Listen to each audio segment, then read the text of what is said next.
So friends, बिना किसी देरी के शुरू करते हैं आज की वीडियो और देखते हैं आज का अपना पहला सेंटेंस। सो फ्रेंड्स, यहाँ पर ये बोल रही है कि आज संडे है तो मैं ज़्यादा सो गई। सो फ्रेंड्स, यहाँ पर हम एक फ्रेजल वर्ब का यूज़ करेंगे, इसलिए इसे ध्यान से देखना। बता रही है कि इट्स संडे टुडे, यानी कि आज संडे है। It's Sunday today so I slept इन। तो एक फ्रेजल वर्ब होती है स्लीप इन। स्लीप का मतलब सोना होता है, लेकिन जब इसके साथ इन जुड़ जाता है तो एक फ्रेजल वर्ब बन जाती है जिसका मतलब होता है थोड़ा ज़्यादा सोना, आमतौर के मुकाबले ज़्यादा सोना। इसके लिए हम यूज़ करते हैं स्लीप इन का। तो यहाँ पर ये बता रही है कि इट्स संडे टुडे, यानी संडे था तो आज कोई काम नहीं था, इसे बता रही है कि it's Sunday today so I slept इन। आज संडे है तो मैं ज़्यादा सो गई। हालांकि अलार्म बजा था, मैं उठी नहीं। आगे बता रही है कि हालांकि अलार्म बजा था, मैं उठी नहीं। इसे इंग्लिश में बोलेंगे even though the alarm clock went off. Alarm बजना मैंने कई बार बताया, इसके लिए एक फ्रेजल वर्ब का यूज होता है गो ऑफ। तो ध्यान रखना, गो ऑफ इसको ये मत समझना कि अलार्म बंद हो गया, बल्कि अलार्म बजने के लिए यूज होता है गो ऑफ का। तो यहाँ पर ये बता रही है कि even though the alarm clock went of. तो गो की जगह वेंट आएगा क्योंकि पास्ट की बात चल रही है। Even though the alarm clock went of, हालांकि अलार्म क्लॉक बजा था, आई डिडंट वेक अप, मैं उठी नहीं। मैं संडे को आमतौर पर ज़्यादा सोती हूँ।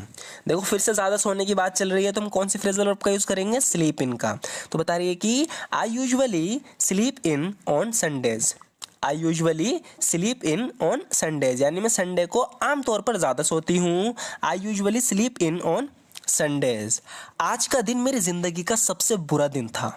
तो इसके साथ आज बहुत बुरा हुआ है। बता रहा है कि today was the worst day of my life.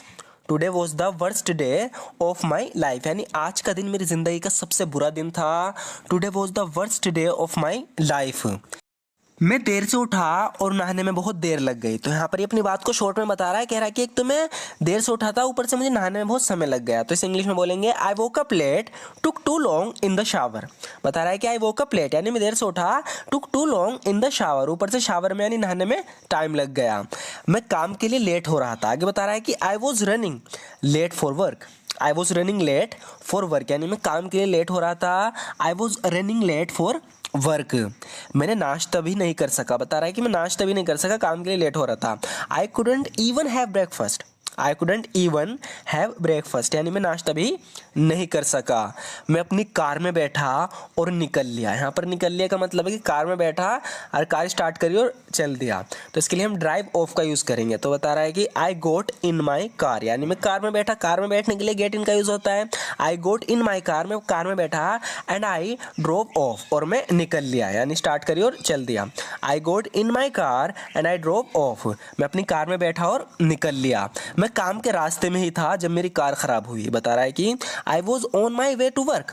I was on my way to work, यानी मैं काम के रास्ते पर था, काम पे जा रहा था। I was on my way to work when my car broke down, जब मेरी कार खराब हुई। तो कार खराब होने के लिए ब्रेक डाउन का यूज होता है। कह रहा है कि I was on my way to work when my car broke down, मैं काम के रास्ते में था जब मेरी कार खराब हुई और ऊपर से बारिश होने लगी। बता रहा है कि and on top of that it began to rain. And on top of that it began to rain, जब भी कुछ बुरा होता है फिर उसके साथ और कुछ हो जाता है, तो उसके लिए हम कहते हैं ना ऊपर से ऐसा हो गया। तो यहाँ पर ऊपर से बारिश होगी। एक तो कार खराब होगी, कार ठीक कर रहा था तो ऊपर से एकदम बारिश होने लगी, तो ऊपर से इसके लिए यूज करते हैं and on top of that. तो बता रहा है कि एक कार खराब होगी and on top of that it began to rain, और ऊपर से बारिश होने लगी। And on top of that it began to rain. बात को छोटी करके बताता हूँ। सो फ्रेंड्स, जब हमें पता है कि हम जो कहानी सुना रहे हैं अपनी स्टोरी बहुत लंबी है, उसमें बहुत समय लगेगा, तो हम फिर एकदम बात को ख़त्म सी कर देते हैं, एकदम उसका एंड बता देते हैं, एंड में क्या हुआ है। यानी तो हम कहना चाह रहे हैं कि हम अपनी कहानी को छोटा कर रहे हैं यहाँ पे। तो यहाँ पर इससे कह रहा है कि to make a long story short, कह रहा है कि बात को छोटी करके बताता हूँ तुम्हें क्या हुआ लास्ट में। To make a long story short, यानी बात को छोटी करके बताऊं, मुझे देर होने के कारण निकाल दिया गया। तो बता रहा है कि मैं लेट पहुंचा काम पे, जिस चक्कर में मुझे नौकरी से निकाल दिया गया। बता रहा है कि I got fired for being late. I got fired for being late, यानी मुझे देर होने के कारण काम से निकाल दिया गया, नौकरी से फायर कर दिया गया। आई got fired for being late. मैं जानता हूँ अभी मेरा वक्त ख़राब चल रहा है। कहने का मतलब है इसका कि मुझे पता है मैं बुरे वक्त से गुजर रहा हूँ, मेरा वक्त अभी ख़राब चल रहा है। मैंने, अगर तुमने कल की वीडियो देखी हो तो मैंने बताया था रफ़ पेज। रफ़ पेज का मतलब होता है बुरा वक्त। जब किसी का बुरा वक्त होता है यानी एक के बाद एक परेशानी ज़िंदगी में आने लगती है, उसे हम रफ़ पेज बोलते हैं। तो यहाँ पर ही कह रहा है कि आई नो, मैं जानता हूँ, that I am going through a rough page right now. I know that I am going through a rough patch right now. मैं जानता हूँ कि अभी मेरा वक्त ख़राब चल रहा है। I know that I am going through a rough patch right now. लेकिन मैं हार नहीं मान सकता। But I can't give up. कह रहा है कि but I can't give up, लेकिन मैं हार नहीं मान सकता। But I can't give up. अगर कोई एक चीज़ है जो मैंने अपनी ज़िंदगी से सीखी है तो वो ये है कि यहाँ पर ये बता रहा है कि if there is one thing that I learned from my life, it's that. बता रहा है कि अगर कोई एक चीज़ है जो मैंने अपनी ज़िंदगी से सीखी है, if there is one thing that I learn from my life, it's that, वो ये है कि आशावाद सभी परिस्थितियों में जीवित रहने की कुंजी है। तो बता रहा है कि एक चीज़ जो मैंने अपनी ज़िंदगी से सीखी वो ये है कि optimism is the key to survival in all circumstances. बताना चाह रहा है कि कैसे भी हालात आ जाएं उसमें सर्वाइव करने के लिए, जीवित रहने के लिए ऑप्टिमिज्म इज़ द की, जो कि आशावाद है वो एक चाबी है। ऑप्टिमिज्म मतलब होता है कि अच्छे की उम्मीद रखना, मतलब एक सोच रखना कि अच्छा होगा, कुछ भी हो ज़िंदगी में जाके अच्छा होगा, फ्यूचर में कुछ अच्छा होगा, भले ही बुरा वक्त चल रहा हो। तो इसे ऑप्टिमिज्म बोलते हैं कि ऐसी सोच रखना। Optimism is the key to survival in all circumstances, यानी आशावाद, आशा रखना सभी परिस्थितियों में जीवित रहने की एक कुंजी है। आशावादी बने रहो। बता रहा है कि स्टे ऑप्टिमिस्टिक। स्टे ऑप्टिमिस्टिक यानी आशावादी बने रहो, उम्मीद रखो ज़िंदगी से, ऐसे रहो, उम्मीद मत हारो। स्टे ऑप्टिमिस्टिक यानी आशावादी बने रहो, क्योंकि समय एक जैसा नहीं रहता। Because time does not remain the same. Because time does not remain the same, क्योंकि समय एक जैसा नहीं रहता। Because time does not remain the same. आगे बोल रही है कि मोमबत्ती हवा से बुझ गई। इसे इंग्लिश में बोलेंगे the candle was blown out by the wind. The candle was blown out by the wind, यानी मोमबत्ती हवा से बुझ गई। बेहतर होगा कि आप खिड़की बंद कर दें। You had better close the window. You had better close the window, यानी बेहतर होगा कि आप खिड़की बंद कर दें। तो यहाँ पर हैड बेटर का यूज़ हुआ है। दोनों का मतलब, इसका जब भी यूज़ होता है तो हैड की मीनिंग चेंज हो जाती है। मैं हर बार आपको बताता हूँ, कंफ्यूज मत होना। इसकी मीनिंग पास्ट में नहीं होगी, भले यहाँ पर हैड आया हो, क्योंकि यहाँ हैड बेटर का यूज़ हुआ है, या तो फ्यूचर या प्रेजेंट। तो कह रही है कि बेहतर होगा कि आप खिड़की बंद कर दें। अभी की बात चल रही है प्रेजेंट की। You had better close the window.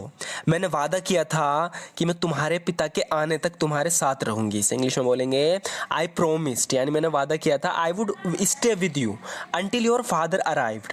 मैंने वादा किया था कि तुम्हारे पिता के आने तक मैं तुम्हारे साथ रहूंगी। आई promised I would stay with you until your father arrived. तुम बेवजह खुद को चिंता में डाल रही हो। इसे इंग्लिश में बोलेंगे you are stressing yourself out for nothing. You are stressing yourself out for nothing, यानी तुम बेवजह खुद को चिंता में डाल रही हो। You are stressing yourself out for nothing. मैं अपनी पूरी ज़िंदगी अपने माता पिता पर निर्भर रहा। इसे इंग्लिश में बोला जाएगा all my life I have lived of my father. Live of इसका फ्रेजल वर्ब है, इसका मतलब होता है किसी पे निर्भर रहना पैसों के लिए। तो बता रहा है कि all my life I have lived of my father. मैं अपनी पूरी ज़िंदगी अपने पिता पर निर्भर रहा। मैंने बहुत कोशिश कर ली दूसरों को समझाने की है। मैंने पहले भी कई बार यूज़ किया है। इसे इंग्लिश में बोला जाएगा I am done with trying to convince others. तो इसने जो कहा आई एम डन, यहाँ पे इसका मतलब है कि ख़त्म हो गया, अब नहीं करूँगा। आई एम डन, डन हो गया मतलब बहुत समझा लिया लोगों को, अब नहीं समझाऊंगा। तो इस तरीके से हम अपनी बात को कहते हैं। कह रहा है कि I am done with trying to convince others, यानी दूसरों को समझाने की मैंने बहुत कोशिश कर ली। I am done with trying to convince others. So friends, आज की वीडियो में बस इतना ही। इस वीडियो में भी लास्ट के कुछ सेंटेंसेस हमने अपनी पुरानी वीडियो से लिए हैं ताकि प्रैक्टिस होती रहे। मतलब कि जो हम पहले पढ़ चुके हैं उन्हें बार बार रिपीट इसलिए करते हैं वीडियो के लास्ट में, ताकि आप उनको भूलो ना, उनकी प्रैक्टिस होती रहे। ये बहुत ज़्यादा ज़रूरी है, इसलिए वीडियो लास्ट तक देखा करो। तो फ्रेंड्स, अगर आपको वीडियो पसंद आई हो, इस तरीके और भी वीडियोस देखना चाहते हो तो हमारे चैनल को जरूर सब्सक्राइब कर लेना। वीडियो अच्छी लगी तो लाइक ज़रूर कर देना। Thank you so much for watching this video friends.